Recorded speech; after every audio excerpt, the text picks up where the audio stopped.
Alhamdulillah luar biasa. Assalamualaikum warahmatullahi wabarakatuh.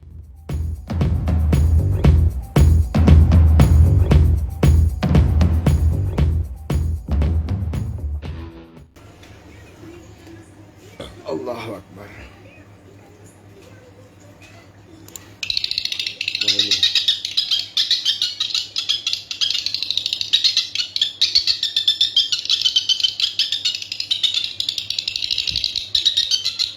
Jadi, oke, lanjut sedikit saya informasikan ya.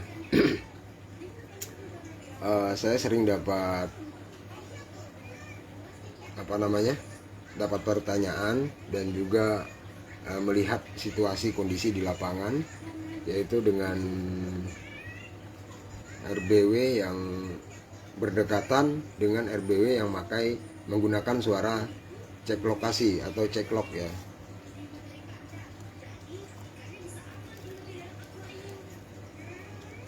Jadi masalah itu sebenarnya apakah kita bersaing dengan gedung yang ada cek lokasinya? Menurut saya pribadi kita nggak perlu bersaing. Apa ya? Kenapa menurut saya tidak bersaing? Kita ukur dulu tolak ukurnya seperti apa. Kita ukur dulu untuk RBW kita sendiri ketika orang menggunakan cek log dengan jarak 100 meter dari gedung kita.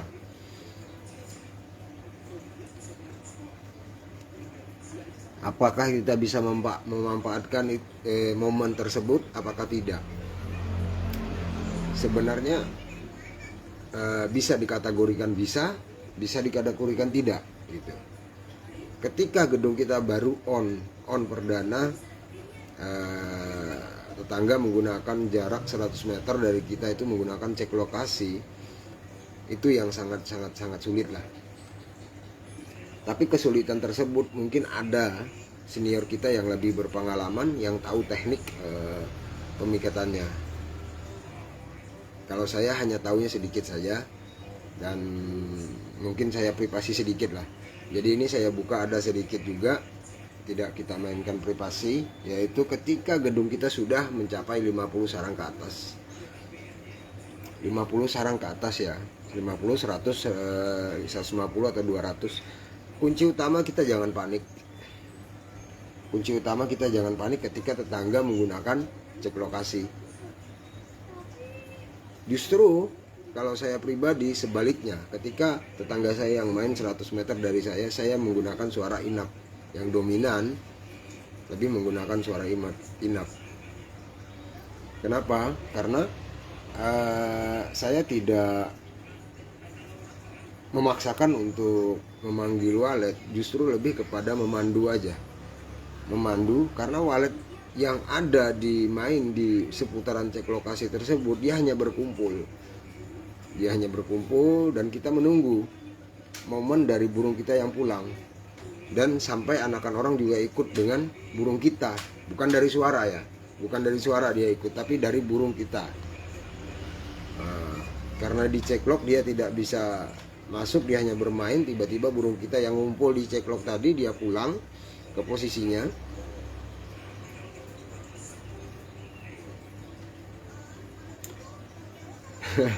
Gedung kita sama gedung cek log cuma 10 meter iya. Jadi posisinya yang kayak Mahdi, beliau ini salah satu RBW binaan saya juga. Kayak beliau ini berdekatan dengan cek log, mungkin rasa kepanikan tuh pasti ada lah ketika tidak punya pengalaman. Rasa kepanikan kita itu pasti ada. Tapi ketika kita beri arahan, insya Allah semuanya bisa terjawab. Apa ya yang membuat terjawab? Kemarin beliau tanyakan kepada saya bagaimana solusinya. Solusinya gampang, abaikan saja. Loh, bagaimana caranya diabaikan? Takutnya burung kita diambil orang. Nggak perlu kita mikir ke sana. Kita hitung aja sarang sebelumnya berapa dan sarangnya akan datang berapa. Setelah kita kontrol sarang kita hitung, ternyata penambahannya wow. Apakah itu rugi? Kita tidak bicara burung mau datang mau enggak terserah, ibarat peribahasa. Mau dia ngumpul di cek log itu monggo silahkan. Tapi kita hitung per 3 bulan berapa sarang kita jadi, sekian sarang penambahan. Oke. Terus 3 bulan yang akan datang berapa lagi, sekian sarang lagi. Kalau ternyata tidak ada penambahan, kita cari sebab. Berarti karena ceklok tadi, apa peran yang perlu kita mainkan? Baru masalah itu kita cari.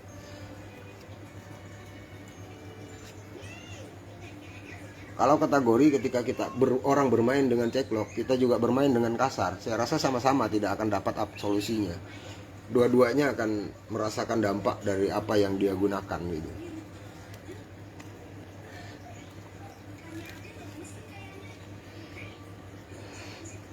Jadi ketika kita bermain suara, tetangga pakai ceklok, kita harus cari SP yang bisa menarik ceklok. Ya kenapa nggak pakai ceklok aja sama-sama dua-duanya?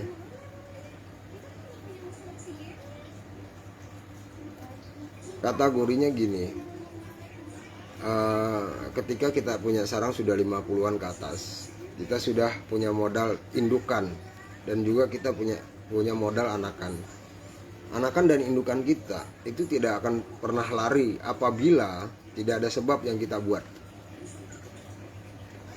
Nah, ketika dia tidak lari, meski dia main di ciklok, main masuk ke dalam gedung orang, dia tidak akan pernah tinggal di sana. Dia pasti akan balik. Asal kategorinya tidak ada gangguan apa-apa.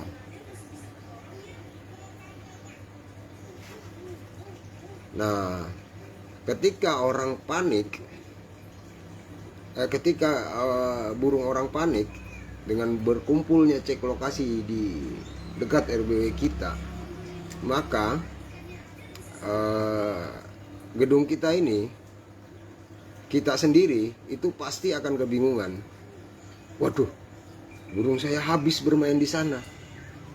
Lihat malamnya, apakah malam dia pulang? Kalau enggak pulang, berarti betul habis itu, nggak usah ditanya lagi.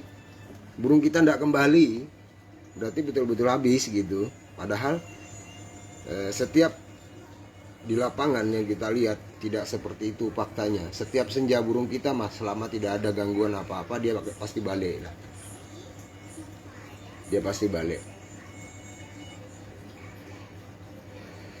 Nah, kita memanfaatkan momen dia balik tadi. Aslinya seperti itu. Kita manfaatkan momen dia balik tadi dengan modal kita yang ada. Jadi saya kalau saya sedikit cerita ya tentang saya di lapangan lah. Kalau saya sedikit cerita tentang saya di lapangan, itu agak-agak lucu.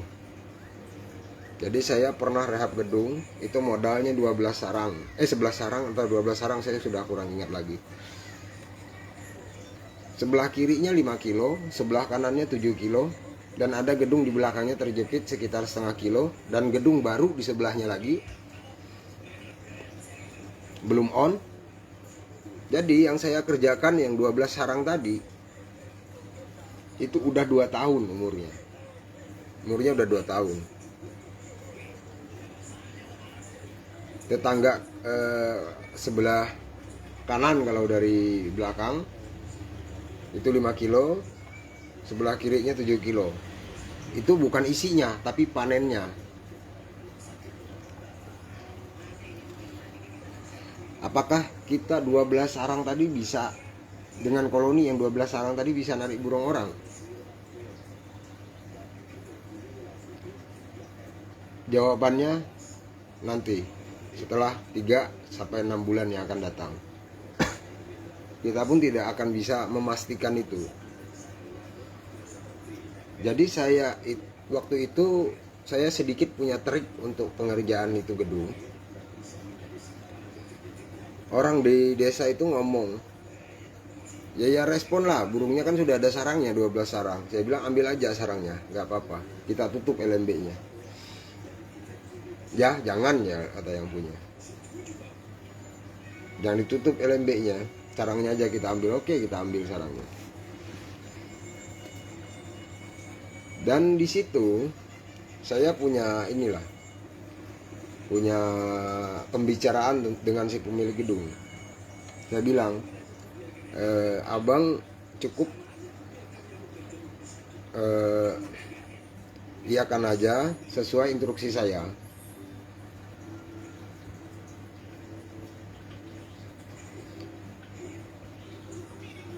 sesuai instruksi saya, nanti gedung ini akan respon selama 1 minggu. Gedung ini akan respon selama 1 minggu, dan itu tidak menghasilkan burung yang menginap. Bahkan burung itu mainnya di poiknya banyak. Siap, kata si pemilik gedung. Nanti sesuai instruksi saya nanti pertanyakan kepada sampean, saya balik lagi ke sini. Karena jarak beliau kan dengan saya itu sekitar 1,5 jam lah.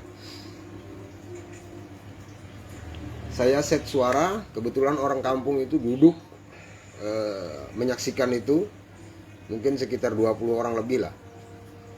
Jadi burung itu main, banyak mainnya ke gedung tersebut. Gedung yang kita kerjakan tadi. Sebenarnya itu hanya sebuah permainan. Bukan sebenarnya suara itu yang saya gunakan. Tapi setelah si pemilik gedung kiri kanan ini panik, di situ ada perubahan. Pasti ada perubahan dari suara, bisa dari tata ruangnya. Nah, kesempatan itulah yang saya ambil. Jadi waktu itu saya kerjakan itu, tiba-tiba datang si pemilik gedung sebelah kanan, dia bawa memori ke gedungnya, dia ganti suara. Yang sebelah kanan 1 hari nggak apa-apa, 2 hari nggak apa-apa, 3 hari dia ganti juga. Berarti di situ sudah ada namanya kepanikan RBW tetangga. Jadi setelah ada kepanikan RBW tetangga, maka burung tadi terbagi. Baru saya pakai suara yang natural aja, yang biasa yang saya gunakan di gedung-gedung binaan saya. Saya pakai itu, responnya tipis. Ya, ada respon 4-5 ekor hilang. Ada respon 2-30 ekor hilang. Tapi catatannya malam. Ada yang tinggal 5 ekor. Waktu selesai 1 minggu tadi, ada lagi yang datang nambah. Kita cek 3 bulan, perubahan kelihatan. 6 bulan kemudian sudah ada lah, kelihatan lah coretannya sama sarang beberapa. Terus 1 tahun kemudian, alhamdulillah kita dapat sarang. Waktu itu kurang lebihnya ya, saya sudah agak lupa karena 4 tahun yang lalu, udah lama. Itu sekitar 140 sarang kita dapat. Itu sudah dihimpit, jarak gedung itu cuma setengah meter dari gedung sebelah kiri kanan. Dapat 140 sarang 2 tahun. 2 tahun itu yang wow. Apa yang saya bilang wow, 2 tahun itu 700 sarang. 2 tahun, anggap aja 2 tahun lebih lah, 700 sarang. Saya aja hampir nggak percaya. Saya waktu itu bulan puasa, saya mampir ke pondoknya karena kecapean. Kebetulan si pemilik ada. Saya tanya, "Bang, gimana gedung perkembangannya?" "Alhamdulillah bagus." Udah berapa sarang, Bang?" "Udah 700. "Ah, yang bener." "Iya, kita cek aja ke dalam gitu." Kita cek ke dalam perkembangannya. Padahal itu bersaing dengan gedung-gedung yang banyak isinya. Nah, ini gedung sebenarnya yang rumit itu adalah tahap awal untuk pemikatan burung orang lain. Tapi ketika sudah kita punya modal yang sarangnya di atas 50-an, di sana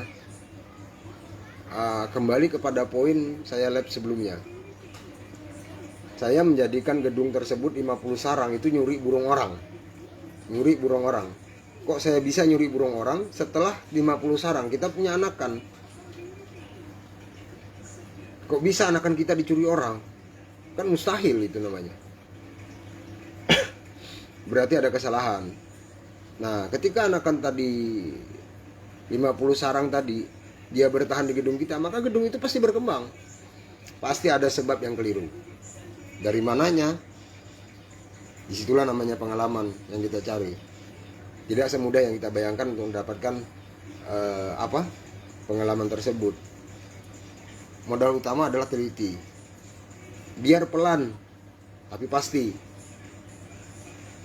Paling utama kita harus hati-hati. Sebenarnya penyebabnya itu seringkali dilakukan orang.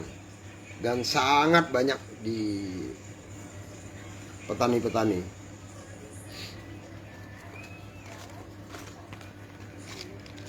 Bukan kita sok tahu, cuman kita lurus kepada pekerjaan kita aja.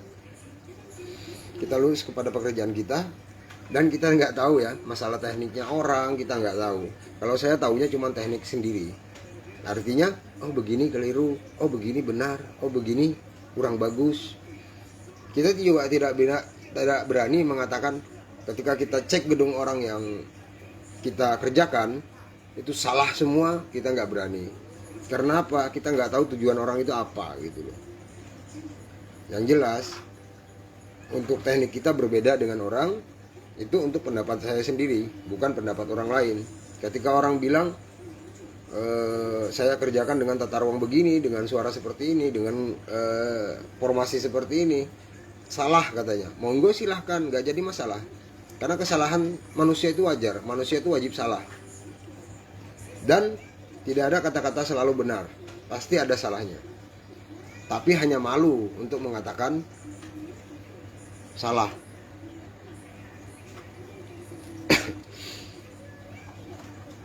Benar atau salahnya apa yang saya kerjakan itu dijawab oleh hasil, bukan omongan saya. Benar atau salahnya pekerjaan tata ruang dan lain sebagainya yang saya kerjakan itu bukan saya yang jawab, tapi hasil yang jawab. Apa benar atau tidaknya itu nanti waktu. Kita tunggu waktunya, nanti hasil yang jawabnya.